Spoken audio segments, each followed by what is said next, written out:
బీసీలకు 42% అంశంపై రాజ్యాంగ నిపుణులతో మాట్లాడాలని బీఆర్ఎస్ బీసీ నేతలు సూచించారు. రేవంత్ రెడ్డి ప్రభుత్వానికి బీసీలపై ప్రేమ ఉంటే మళ్లీ సర్వే చేసి చట్టపరంగా చేయాలని డిమాండ్ చేశారు. ఈ గవర్నమెంట్ ప్రాసెస్లో ఈ అనుమానాలన్నీ ఆ రోజు కులగణన జరిగినటువంటి అసెంబ్లీలో డిస్కషన్ జరిగినప్పుడే మన గంగుల కమలాకర్ గారు ఆ రోజు చెప్పింది ఇవన్నీ జరిగేటువంటి అంశాలు, ఇప్పుడు జరగబోయే అంశాలు కూడా.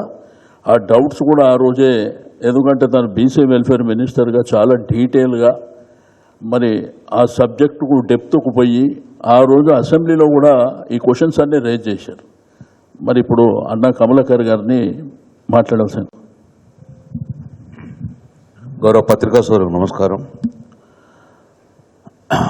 మా యొక్క తెలంగాణ రాష్ట్రంలో ఉన్న వెనుకబడిన జాతులందరినీ కూడా వారి జాతుల యొక్క మనోభావాలు దెబ్బతీసే విధంగా ఈరోజు ఈ కాంగ్రెస్ పార్టీ వ్యవహరిస్తుంది.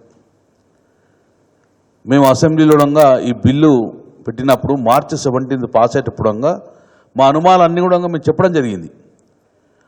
ఏమన్నా అనుమానాలు చెప్పినామంటే, గతంలో బీహార్ ఎలా అయితే ఫెయిల్ అయినరో, తమిళనాడు అయితే ఎలా సక్సెస్ అయిందో, ఆంధ్రప్రదేశ్ మహారాష్ట్ర ఎట్లా ఫెయిల్ అయినరో, ఇవన్నీ పరిణామాలు తీసుకొని మీరు అలా వ్యవహరిస్తే తమిళనాడు తరహాలో వస్తాయని చెప్పేసి క్లియర్గా చెప్పడం జరిగింది.